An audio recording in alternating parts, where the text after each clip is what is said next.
Good afternoon, ladies and gentlemen. Very welcome to you from Premier Brains. So, myself, Darshni, I'm the corporate tax manager in Premier Brains. So, I'm your host for today. So, it's actually fantastic to have everyone gathered here on a Friday afternoon. It's almost time for weekend, and see the enthusiasm is good. So today our webinar explores critical updates surrounding free zone taxation and the comprehensive guide issued by the Ministry on transfer pricing and understanding their impact. Please feel free to ask any questions in the chat box, which we shall be answering continuously. Before we dive in, allow me to introduce Premier Brains and our esteemed speakers who are sharing their expertise to today's session. So, as you can see, over 12 years ago, Premier Brains Global was founded and established its headquarters in Dubai. Currently, we are operational from three countries: UAE, Kuwait, and Oman. Within UAE, we have our offices in Dubai, Abu Dhabi, and Sharjah. Premier Brains is also an independent member firm of Audit Trust International, which has its global presence in more than 115 countries. We are also listed with banks and all major free zones and are approved FTA tax agency. So let me also introduce our esteemed speakers now. So our first speaker is Mr. Rishi Chawla. He is a fellow chartered accountant, MBA, and approved auditor with over 18 years of work experience. He has been associated with our firm since 2012 and has been responsible for the expansion and management of the firm's practice. His previous experience includes working with private equity firms and consulting firms such as EY, Deloitte. Our second speaker, Mr. Sanjay Gagrani, is a fellow chartered accountant with over 25 years of extensive experience, spanning in various industries like oil and gas, shipping, offshore supply vessels, hospitality, trading, and within UAE, India, and Maldives. So both of our speakers offer a wealth of experience and their insights will expand our understanding of the topics in hand. So I would now like to hand over the discussion to Mr. Rishi Chawla. Thank you, Darshini, first of all, for the kind introduction. And it's nice to be on the webinar after a long time. Hello, everyone. This is Rishi Chawla with you. So I will be taking up the topic on qualifying free zone person. And how I'm going to organize this session is I'm not going to go through the entire definition and the aspects which were already disclosed earlier, but my focus will mainly be at the changes which have come through the recent amendments.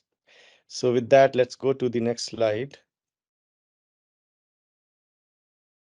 So basically, what has changed at a very high level is here.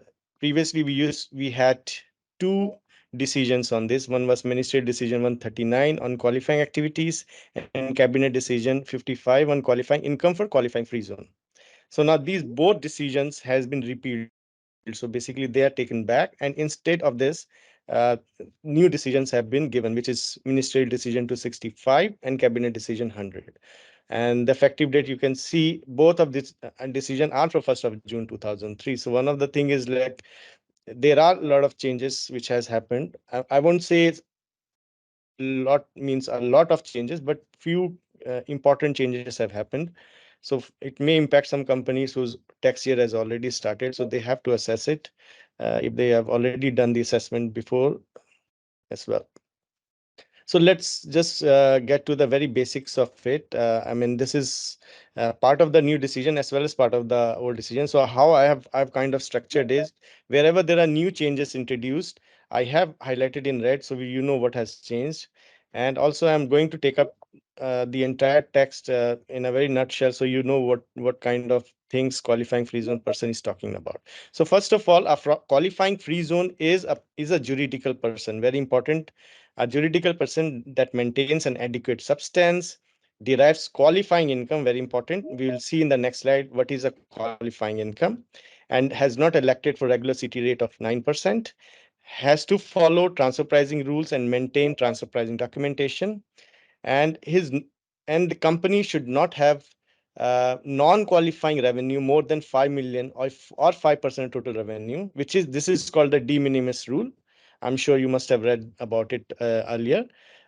Should not increase, because if it increases this limit, then the qualifying free zone status is lost. So this is a very important point for companies to pay attention to. Maintains adequate financial statements and any condition which are issued by the minister. So that's very high level about what a qualifying free zone person is and what they need to ensure. So the rate of tax is, there is a 0% rate of tax on the qualifying income and 9% on the taxable income. So what you need to note here is that the 375,000 limit, which is prescribed, does not apply to a qualifying free zone. So we'll move to the next slide. So this is basically talks about the qualifying. So we know that the 5%, sorry, the 0% rate of tax is applied on the qualifying income. Now we need to understand what is a qualifying income. So before, you can see there is one amendment here. Before, what the definition included basically three things. One was transacting with free zone other free zone persons, other free zones. Then it was talking about any other income meeting the de minimis rule. Non-qualifying income should not include, should not increase more than the de minimis rule. So if that is the case, then the entire income becomes a qualifying income. And the third one was that if doing qualifying activity with non-free zone persons. So basically you have to pay attention here. There are two things. One is, it's saying any transaction with the free zones except the excluded activity which are listed here, and transacting with non-free zone persons. So mainland or outside of UAE, that becomes a non-free zone person. So if you are doing qualifying activities as a free zone with non-free zone persons, you should be doing qualifying activity to be eligible for qualifying income. So that's what it means. Now, the amendment added here is that they have included qualifying intellectual property into it. It was not there before. Actually, if you have read the law earlier, basically, like if you look at the first one, it says transacting with other free zone person except for below excluded. So these are the excluded activities. So it's saying transacting with natural person, bank, finance and leasing, ownership, exploitation of commercial properties, except within the free zone with free zone person. These are the excluded activities. So in that, there was one more excluded activity, which was intellectual property. Now that has been removed and instead added as a qualifying income itself. So this is a very big change, specifically for companies holding intellectual property rights in UAE in the free zone. So that's more or less about this page. And one important change also has happened here is that the beneficial recipient has been clarified more on this. What it says that if you are free zone transacting with other free zone person, the beneficial recipient in the other free zone person should be the free zone person and not anybody outside the free zone. Because if the beneficial recipient becomes somebody else, then it becomes a non-qualifying income. So that's also a very small clarification which has been issued. So now we spoke about, like, if you look at the last point saying transact, so to earn qualifying income, you also have a possibility to work with non-free zone person in qualifying activities. So now we have to understand what are those qualifying activities. So if you are doing those transactions with non-free zone persons, you can still have qualifying income. So let's see what are those non-qualifying. What are those qualifying activities? So here, most of the things are same. Same is there, but definitely there is a lot of clarification and further explanations that have been added, which we'll talk about later in the slides. The thing which has changed in this, there are two changes which are very apparent. First is the holding of shares and security, which was there. That was plain written as holding of shares by security. Now this has been clarified to as holding of shares by security for investment purposes. Very important. And then they have added a new definition, which is trading of qualifying commodities. So we'll talk about, we have a lot of text on this particular point. So what I'm trying to say, in the qualifying activities, the previous ones are still there with more clarification. Further, they have added one more item on the agenda, which is trading of qualifying commodities. So let's talk about the new clarifications. So one was that the competent authority. So if you have read the previous clarification, previous ruling which were issued, decisions which were issued, the qualifying, the competent activity, competent authority was not clarified. Now in this decision, the competent authority has been clarified as Central Bank of UAE, Dubai Financial Services Authority of DIFC, Financial Regulatory Authority of ADGM, and Security and Commodities Authority (SCA). So if you read the activities in detail in the previous slide, you will know that in certain items like wealth and investment management services, fund management services, you need to be approved through a competent authority. So these are the competent authorities which has been clarified here. That was not the case earlier, right? Now, the second thing is ancillary activity. This has also been clarified. Before, the ancillary activities, though it was mentioned, also the incidental activity was mentioned. So incidental activities has gone out, the ancillary activity has come out, and this has been clarified. So what is an ancillary activities is, if you look at previous slide, I'll just take you the slide. If you look at the bottom, you can see for all the qualifying activities, I have put a line in the bottom which says any activities that are ancillary to the above. So now what are those ancillary activities to the above is been clarified what an ancillary activity means. This is very important because sometimes you have business activity which are not necessarily directly a qualifying activity, but it's kind of so much interconnected with the qualifying activity that if you remove it, it can really put the whole activity down. So that's how the ancillary activity has been defined, that it is considered necessary for the performance of main activities or does minor contribution to it. So it should not be independently separable, but dependent on the main activity. So this is a very, I think, very clearly explained here that it is so linked with the main activity that it cannot be separated. So this you should look at if you have some activities which are not sitting in the qualifying activity definition, but are very important. You have to see whether it fits in the ancillary activity or not. Now, the other thing is adequate substance. I'm sure so far everybody has been looking at the decisions as the adequate substance is one of the most significant part, I would say, in the free zone person definition. Reason being, we have lot of businesses with offices in free zone, working through a virtual office, or sometimes they have a lot of business, but people are sitting in the mainland with a branch in free zone sometimes, or they have a safe a free zone in Fujairah, but they're working from Dubai. So lot of those businesses, it's important for them to understand that maintaining adequate chance of being a free zone person is defeated. It will not be accepted at all. So this is something which, if you have not thought about it, you should first, when you look at the free zone, your activities, you should also look at whether you have the adequate substance. So far, it was not defined in the previous decision. So we were looking at economic substance regulation as the basis to do that. But now it has been clarified, which is very similar to the ESR law. But let's look at what it says. It says should there should the core income generating, basically what it says, for adequate substance, the core income generating activities of your business should be in the free zone or a designated zone, wherever you are established. That is there. Then what is the core income generating activity? They said the core income generating activity is which derives business value, means look at if it should be a revenue generating one, the one where you generate seven. That's a core income generating activity, and that should be carried out in a free zone or a designated zone. That is what it means. Now, the other thing it said, you should have full-time employees, you should have adequate assets, very important, adequate operating expenditure. So all that, whether you have to see whether in your free zone, do you do you meeting this condition, or this is something very common which needs to be looked at. Adequate employment, full-time employment, again, adequate assets, adequate operating expenditure. Then it says the substance is required for each activity. So like if you have qualifying activity more than one, then you need to see whether you have qualified employment for each of the activity or not. Not like if you have a qualifying activity for financing activity, for example, and you also doing intellectual activity or say commodity trading, you need to also have a qualified person for doing that activity within the free zone. So this is something which you need to think about if you are doing a multiple activities. within the free zone.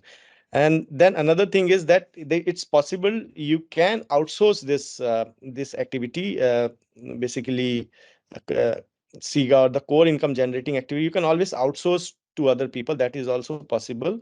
One is that the other people who you are outsourcing to should be in the free zone, and it should be in the free zone where such activity is conducted, right? So two things. So it should be in the free zone where you are outsourcing, and that outsourcing agency should be in the free zone where such activity is conducted.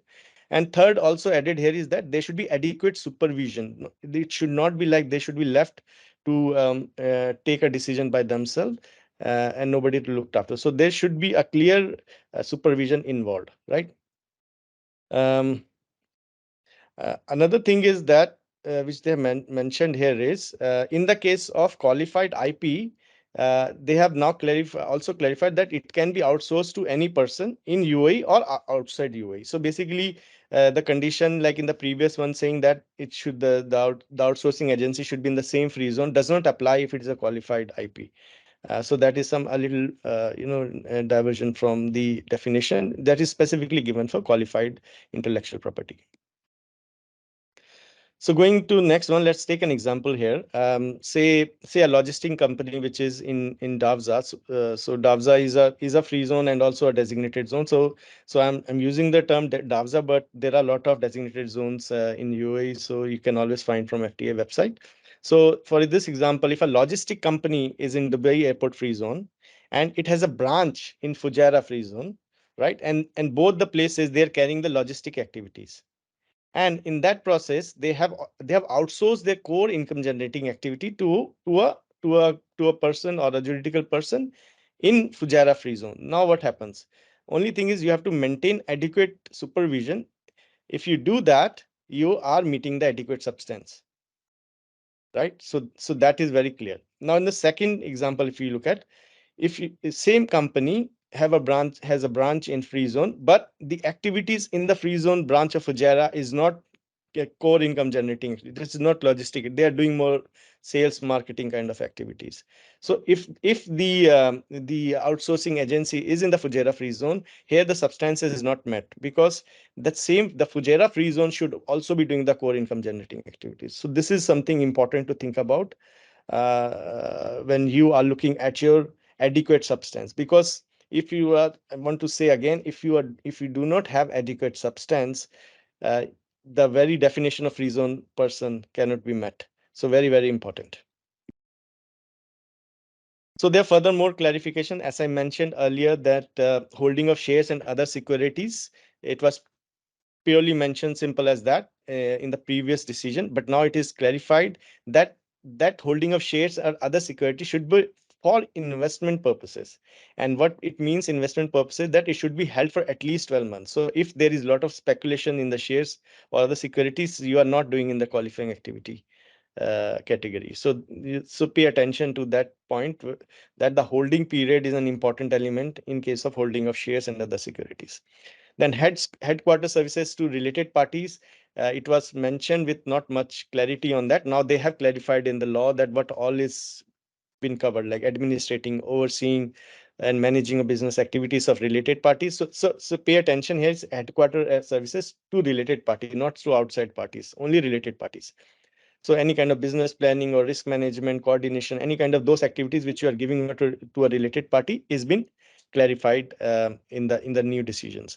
And then another thing on the ownership, management, and operation of ships, it was not also that much clarified in the previous decision, but here it is clarified that it should be for international shipping income and do not include any local transportation or leisure or any kind, those kind of activity, just that is more of an entertainment nature. Those are not ownership, management, operation of ships. So if you have boats here which is taking for dinner cruises within the territory, those are not your ownership, management, operation of ships. It has to be international shipping income. So that is something also to think about. Then treasury financing activity related parties also clarified what kind of activities can be covered here. Again, related parties, please pay attention, not any other. So outside parties is not what it means, only related parties. So any kind of liquidity management related work, financing, debt management, risk management, and related services to related parties. And then distribution of goods or material in or from designated zone. It was there previously also, but they have actually clarified more in detail in the law. Basically, it says it includes buying, selling of goods or material in or from a designated zone to a customers who resell or process. So that is very important. So when you are distributor of goods or material in or from a designated zone, the person you're selling to is also become very important. They should be resellers or processors or alters such goods. So they should not be the end users. So that is again something important. You have to look at your business model when you are trying to see if you are into this qualifying activity or not. So as I said that there is a new qualifying activity which is added, which is trading in qualifying commodities. So let's look at what it means. So this is also very, I would say, closely defined in the current decision. So they have said qualifying commodity means metals, minerals, energy, and agriculture commodities. Only these. There are no like comments such like these or anything of that nature. So only these metal, minerals, energy, and agriculture commodities. Other thing they have mentioned is that these commodities to be called as a qualifying commodity should be traded in a recognized commodities exchange market, which could be inside UAE or outside also of similar footing is fine. So, but these commodities which you are going to be trading, they should be traded in an recognized commodity exchange. Very important. And the trading of those metal or mineral, energy, agriculture commodity should be in the raw form, not in a modified form or any kind of metals produced out of metals or those kind of things. So you have to really see what it were whether the metals if you're trading or mineral you're trading are the raw form or not. Very, very important. Another thing is many cases. So, for example, again, this raw form is a little bit of ambiguous situation here, which I think there will be some clarification for the authority later on, because most of the items when we do trading has some sort of processing involved, whether cleaning of grains is there or purification of gold is there, or well, whether pure crude is there or the refined petrol is there, because those are also traded. So it's a little bit of a ambiguous definition here, but I would expect more clarification on this item later on. Another thing it talks about in the commodity is that there should be physical trading. That also very, very like forcefully mentioned in the decision that there should be physical trading. So trading of qualifying commodities means physical trading, and but it also allows any associated derivative traded, like if you have forwards or futures or those kind of hedging instrument which are used to cover the risk with where the underlying items are physically traded, that are also covered within the commodities definition. So physical trading is very, very important. That those should not be like for speculation business or just to make money out of in a short term. So this should be items which are actually physical traded, and you're like buying lots and you actually have the ability to physically own it. Those kind of areas you have to really see it very closely. Now in this case, in the trading of qualifying commodities only, I'm talking about qualifying commodities.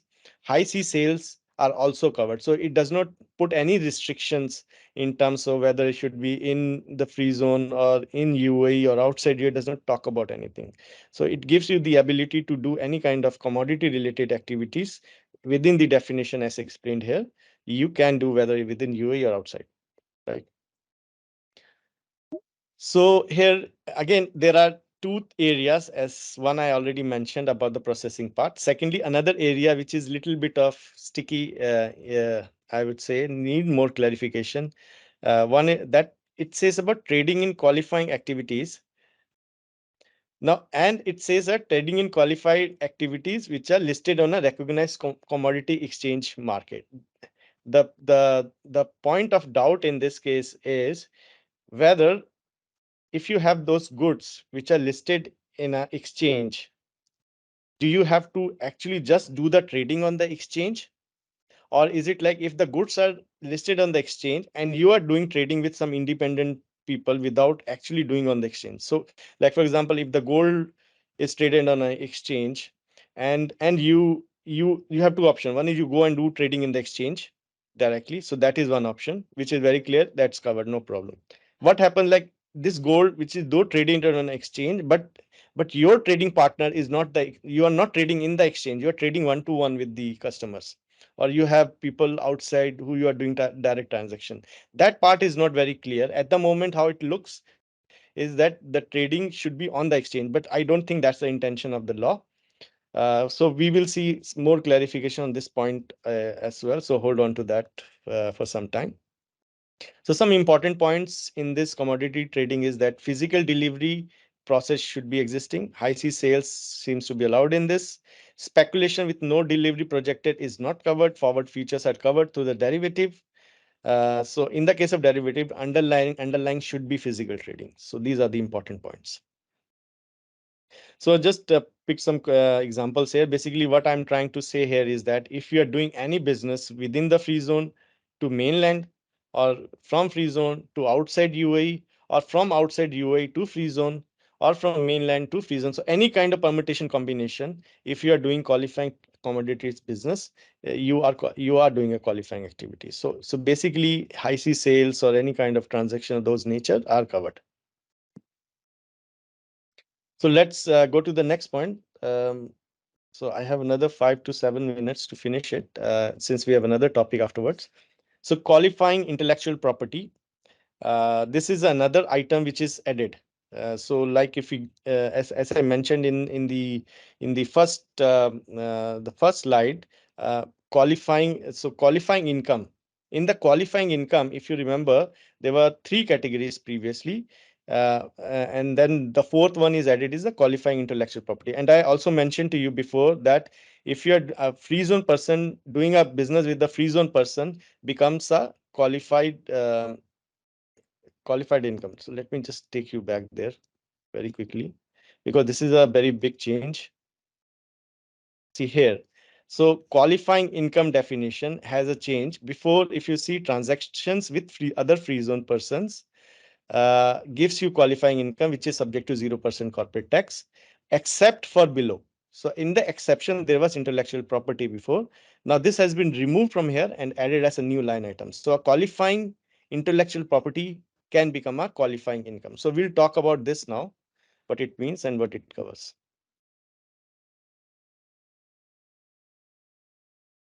Right.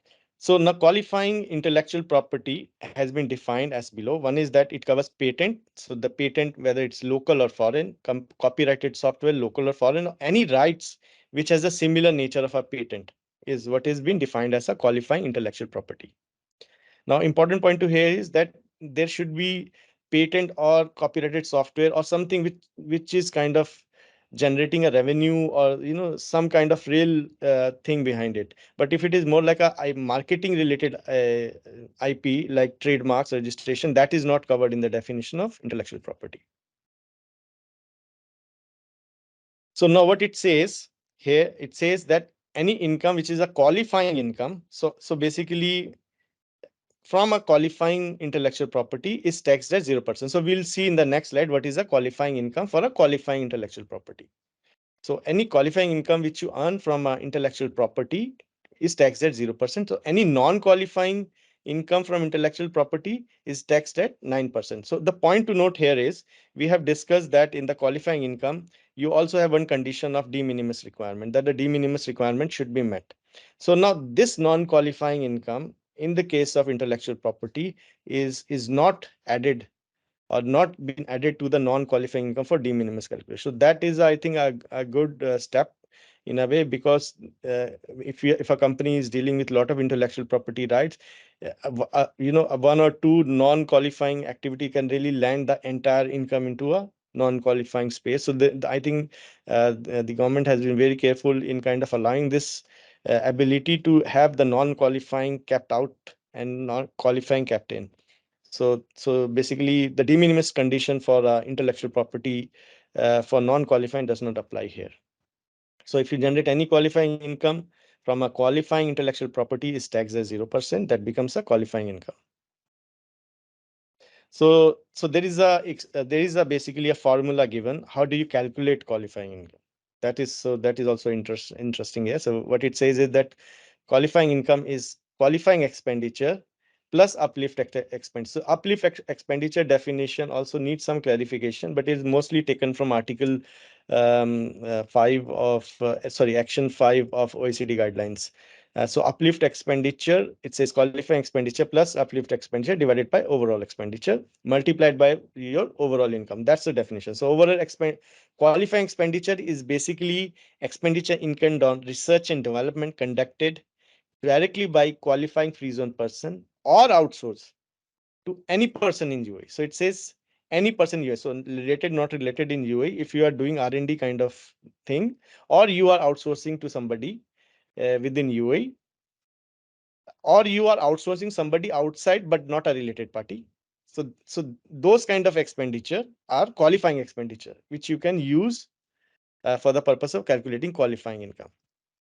Now it says, now they want to add something called a uplift expenditure, basically just an indirect part of overall expenditure. They want to add it to the qualifying expenditure. So here there is a little bit of an ambiguity.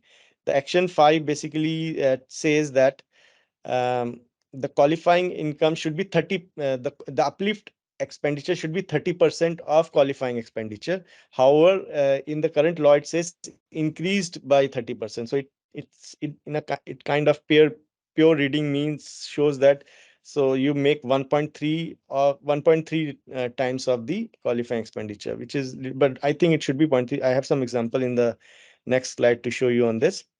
And then the overall divided by overall expenditure. The overall expenditure includes your R&D related, what we have discussed above, and any other expenditure. So any other expenditure could be acquisition of IP. So acquisition of IP is actually not covered as a qualifying expenditure. That is that IP which you have acquired. So overall expenditure include any kind of expenses for acquiring that IP, whether in, outside, related, not related, does not matter. And then you have to look at the overall income. Overall income is any royalty or any other income you have earned, plus any embedded IP. So that is again very interesting. Any embedded IP is also mentioned here, that sometimes you have products or process. If you look at the IFRS's definition, embedded IPs are very, very nicely been defined. So I'll not take a lot of time on this particular point, but this is how it is mentioned here. So let's look at some example on this, how it is to be done. So I've picked up two cases here, the case one and case two. So case one saying that research and development. So let's look at just the case one first. Research and development expenditure 200. Acquisition cost of patent is 300. Overall expenditure become 200 plus 300, 500. And the overall income is here is 100. So how do we calculate it? Case one, qualifying income is 200 plus 200 into 0.3 into 100 divided by 500 gives you 52. That becomes your qualifying income as per the formula which is given here. Now the point of contention which I was mentioning before is that needs clarification. If you read the last line at the bottom, basically that this 0.3 which I mentioned there should be 1.3 or zero point 0.3. Going by the definition of Action 5 OECD, it should be 0.3. But I think this also point will get a clarification later on. So that's the case number one. The case number two is that now if you don't have any qualifying expenditure, like if you see research and development, in case two is zero, just you have acquisition cost of patent. That's it. So in this case, the whole formula gives you zero. So ultimately, you don't have any kind of qualifying in that case. So this, I think this clarifies a bit on the qualifying intellectual property. I think that's brings end to my session. So I'll hand over back to Darshini to take it up from here. Thank you. Thank you very much, Rishi, for sharing your knowledge and expertise. We truly appreciate the insights you have provided on updates on the free zone taxation. Okay, just a reminder, please feel free to share your questions in the chat box or Q&A. Uh, let's make this discussion more interactive, and we'll see and welcome your queries and thoughts soon, hopefully. And without further delay, passing over to Mr. Sanjay Kakrani, who will lead the discussion on the latest transfer pricing guide. So, ladies and gentlemen, thank you for joining us this webinar, the large number on the free zone and the exploration of the UAE transfer pricing. As we navigate the landscape of fiscal responsibility, let's uncover the hidden diamonds in the sense of taxation compliance. See what happened in last 1 year. If you all know that, just to recap, in the that UAE tax law was announced in last year, December. Later in the month of May 2023, minister decision came on the UAE transfer pricing, laying down the foundation and the talking about the threshold documentation requirement on or around the transfer pricing. And in the month of June, the UAE corporate tax law was ruled out. And very recently, in the last month, the FTA has given us a detailed guidelines on the transfer pricing. This guide offers insight, illustrative examples on various aspects of the UAE transfer pricing regime, such as application of the arm's length principle, TP documentation, consideration for specific transaction like financial transaction, intragroup services, intangibles, and cost contribution arrangement, as well as TP audit and risk assessment. Before I move into TP directly, let me just touch with a few of the specific provisions given the corporate tax law, which are related to like Article 34 talks about the arm's length principle. Article 35 refers to the related parties and controls. Article 36, we have again given the definition about what is to be covered under payment to connected person. And Article 55 talks about transfer pricing documentation. So the recent publication by FTA, the guidelines on the transfer pricing, it is 140 pages document. As I mentioned, it provides various illustrative examples on various areas of the UAE transfer pricing regime. The guide takes into consideration of the OECD guidelines. That's in a nutshell, if you want to understand this, all the 6 areas what we're going to cover today. Although the guide is not legally binding document, but it will be primary source of the guidance for the TP-related matters going forward and can be used as an indication how the FTA will consider this regime. As, as such, taxpayers should rely primarily on the corporate tax law, Ministerial Decision number 97 of 2023, Cabinet Resolution number 44 of 2022, and a guide for the TP matters involving the UAE. The guide defines the arm's length principle in line with the OECD TP guidelines. The arm's length principle states that the prices charged by a taxable person for transaction or arrangement between related parties or connected person should be equivalent to prices that would be charged between unrelated independent entities under similar economic circumstances. So arm's length price principles need to be applied with irrespective of any threshold condition with respect to all domestic, including mainland and free zone, as well as cross-border controlled transaction. In terms of the related party and connected person, the definition for related party connected person, there is not much change. This is all aligned with as per the Article 35 and 36 of the corporate tax law. So guide offers multiple examples to demonstrate how the definition of related parties or connected person may be applied by taxpayer. So as we know further, I think we all are now aware that there are 4 degrees of the kinship is applicable. As this is also again in line with the OECD guidelines. Now, what has come out in the very interesting and it's become apparent that the determination of the control within 2 entities is not solely reliant on the specified 50% ownership threshold. Instead, a control can be established when the one person exercises significant influence over another person. And what if they are saying, what is the key implication after this guideline? It is the responsibility of the taxpayer to conduct a self-assessment to determine whether a person exercises significant influence over other person or not. This assessment must involve considering the potential assessment factor circumstances that specific to scenario and relationship under examination. Yeah, this slide, I think there are 3 examples given here. Even the shareholding, even they are not having like more than like 50%, but if shareholders involved in the key decision making, that would be considered the related party. And then there is a royalty agreement between 2 parties, but there is also a clause which mentioned about the profit sharing, more 50% or more, then again it would be considered the related parties. Now, next is the application of the arm's length principle. More or less, what it talks about is guidelines is again what we discussed earlier. A comparative analysis refers to the comparison of controlled transactions with comparable uncontrolled transactions. The guide has highlighted the importance of the functional analysis and provide details guideline in this regard. The functional analysis exercise one of the critical elements for determining the arm's length price for control transaction, and it is undertaken to identify the economically significant activities performed, assets used or contributed, and risks borne by the respective transaction party. The guide offers the practical guidance to taxpayer by presenting a comprehensive illustration on how to conduct functional interview. It includes sample questionnaires and guidance on documentation of functional analysis. And TP method, I think we all know there are 5+1 6 TP method mentioned in the guides are aligned with the OECD TP guidelines and Article 34(3) of the corporate tax law. There are, like we all know, there are 5+6 method. Rashini, can you move to next slide, please?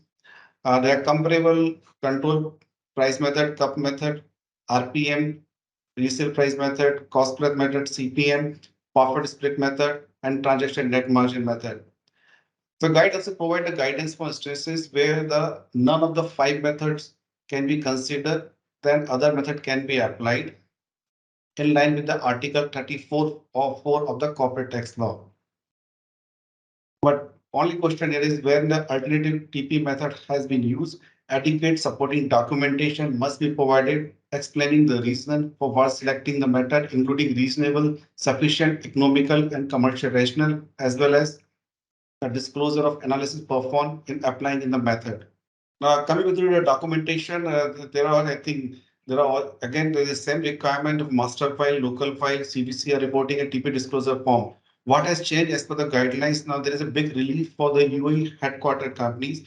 If they are not part of the MNE group, they need not to maintain the master file. So there's the major relief has been given to the large corporate if they are not part of the MNE group and their UAE headquarters.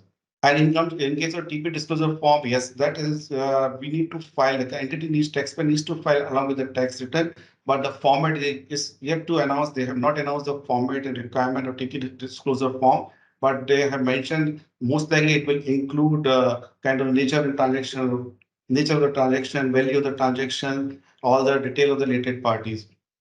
Yeah, here the FTA has the power to conduct your transfer pricing audit and make necessary adjustment to ensure compliance with ALP, arm's length principles.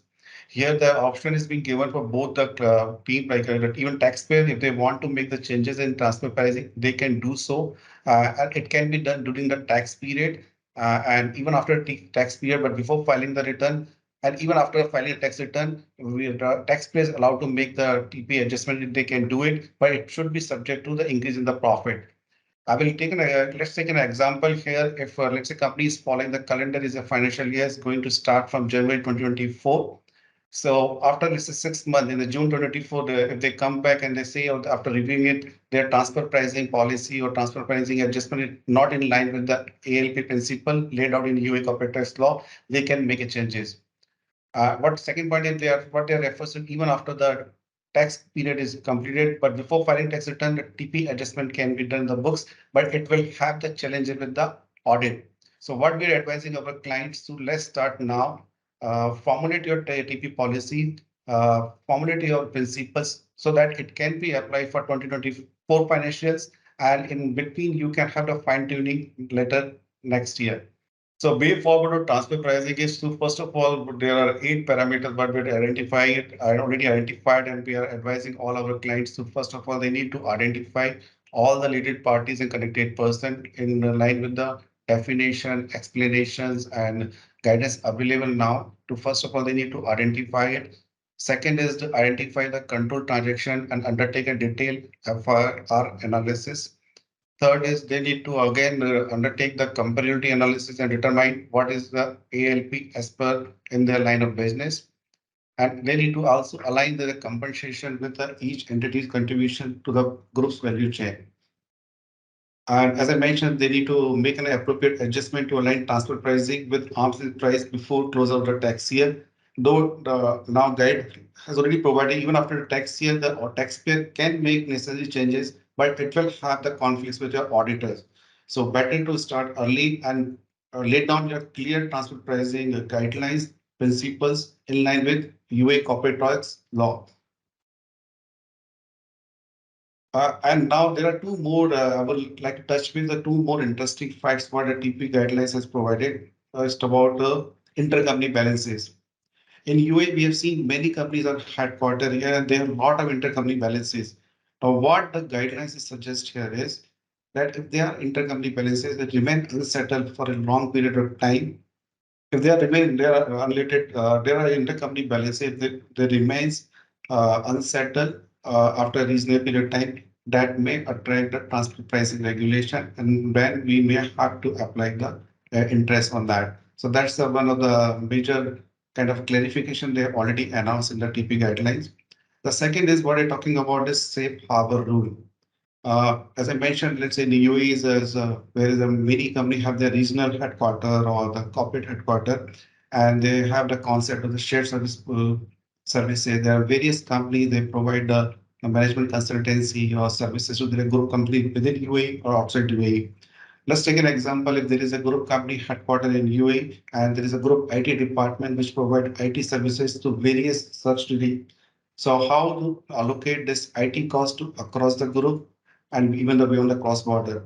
So what the guidelines suggest, apply the safe harbor rule with cost base plus 5% based on that you can charge to your group companies.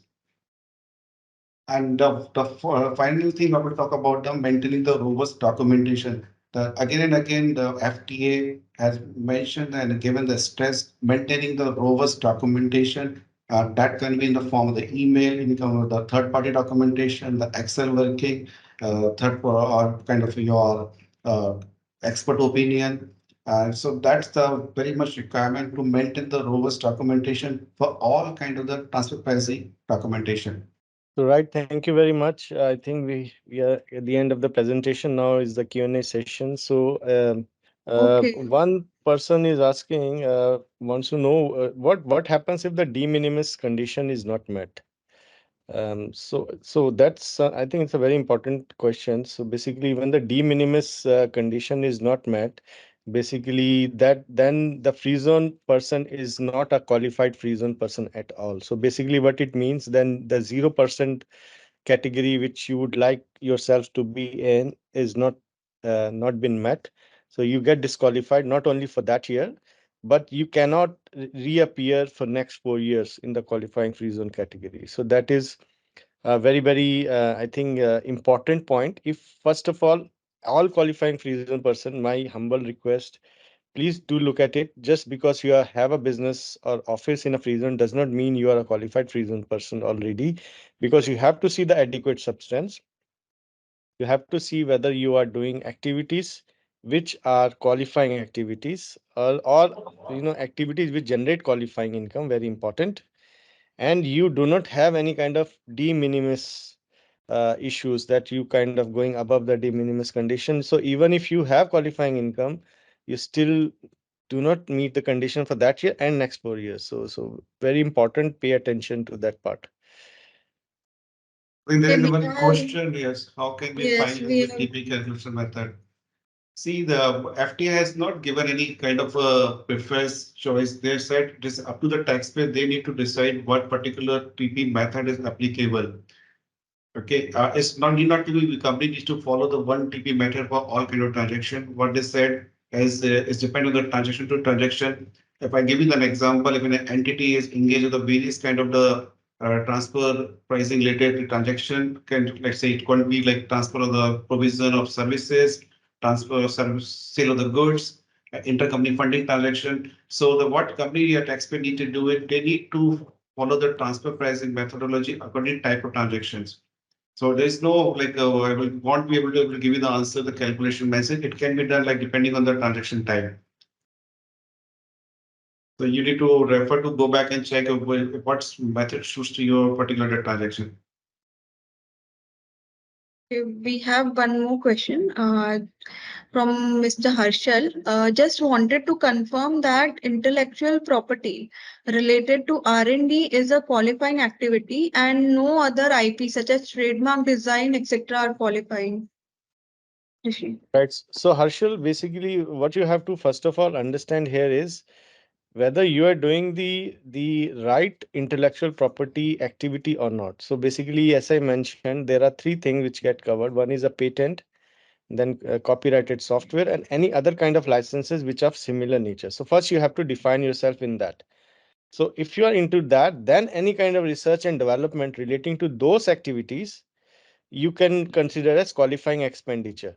And a portion of your total expenditure relating to the qualifying expenditure multiply by your qualifying income, then you can find out how much qualifying income you get, which gets to a 0% tax rate, and rest of the income can become a 9% tax rate. So basically that's how you should approach it. So I think there's another question which is talking about the high C sales point. So we have also our tax director on the call with us, Vinit. Vinit, would you like to just share some notes on the high C sale, how we are placed now overall? High C sales have been in the minds of many, and with the update coming in, and unfortunately, the position which was there earlier remains the same. So if the high C sales, if it has been carried out by a designated zone entity, then it becomes a qualifying activity. But if it is carried out by a non-designated zone activity, then it becomes a non-qualifying activity, and then of course we need to check the de minimis, and de minimis, if at all it is not satisfied, then that person is out from the 0% regime. So this is the case for the normal trading. However, just adding to the point, high C sales may also be for the qualifying commodities.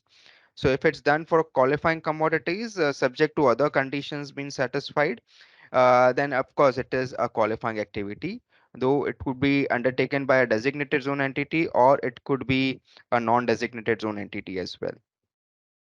Yeah, hi, Vinit, I think we have come to the end of the session, and since this subject is very new and people are still getting used to it, then there'll be a list of questions, I'm sure, which are going to come later on. So I request everyone, feel free to write to us on the email info@premier-brains.com, and we are happy to take up your questions. And at this stage, my personal recommendations are as follows. One is that you first of all have to see that which financial year you're following, very important. If you are a free zone person, there was, and you want to be a 0% category, definitely you would like to wait. Very important. Go back to the drawing table and see whether you are fitting the definition by having adequate substance or not. So, for example, if you have a virtual office, is virtual office is good enough to allocate you that category or not? Because you have to have adequate full-time employment, you have to have expenses, and there was another one which I'm just missing it. The three things. So you have to ensure you meet that thing, because any one missing is going to take you off. So what happens? I'll tell you. If you file a return considering yourself a free zone person, and later tax authority finds you are not a qualifying free zone, so all your planning goes out for a toss. And secondly, you can get into a lot of penalties and difficulties unnecessarily. So free zone person is more critical than a mainland activity. Mainland activity is clear, fine, 9%, okay, if and but here and there we miss it, we figure it out. But a free zone person just cannot take those chances. So be very careful. Secondly, look at your de minimis conditions, very, very important, especially 5 million and the limitation which are mentioned. Look it very carefully and closely. Maybe some activities might appear to be qualifying income or qualifying activity, but actually, if you read the definition in detail, might not be. So that is very, very important. Thirdly, is your financial year is very important. So 31st December 2023 is not a usual year end for you. So be very careful for the 31st December year end. Reason being, you have to ensure that all your balance sheet items are at arm's length. So this is the time to clean up your books. So if you have lot of long outstanding items sitting in the books, which you don't know what to do, or like leave it for later, it's the time is now, because tomorrow if you generate any income out of those items, future write off, write in, whatever, then you expose yourself to corporate tax first, and secondly you expose yourself to de minimis calculations. So be very clear. So 31st December arm's length principle has to be followed, and that has to be very carefully looked at. So this year 23 audit is very, very critical. So this is something which we are uh, focusing a lot with our clients. So if you have any questions, concern, or you want to do it properly, talk to us. So another thing very important here is that this is, you don't do this corporate tax assessment review every year. One time you understand your business model properly, figure it out properly, the job is done. Then you can sleep in peace. But if it is not done properly and you are going by the gut feeling, it can land in huge problems in future, right? I think we have one or two questions coming, so let's take up very quickly.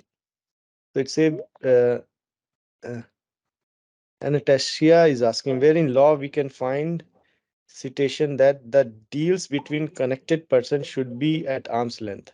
Yeah, I will take up issue this one.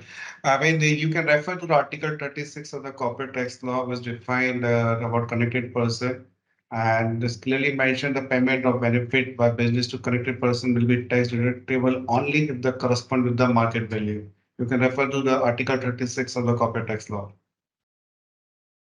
Right. So we have another question from German which says, will a game, computer or mobile be considered as qualified intellectual property? Okay, so qualified intellectual property. So a game which is see, I think what German we need to do here is, first of all, we have to deep dive into understanding what a patent is, which is a very long discussion, and a copyrighted software. I think if it is, it could fall into very well into a copyrighted software, but then we have to go and see the exact definition, and if it meets the definition of a copyrighted software, then it can become a qualified intellectual property. So it looks like a very close case because you are actually generating something very tangible. So it's a tangible item. It's not any kind of marketing. It is actually a particular which will perform for you. So we have to see whether it fits the definition, and if it fits definition, it's very well easy to go. Right. I think we come to end of the session, and thank you everyone for your patience, and wishing you a very happy weekend going forward, and do prepare well and have a brilliant year forward. Thank you very much. Take care. Bye bye. Thank you very much. Thank you. Cheers. Thank you so much, everyone.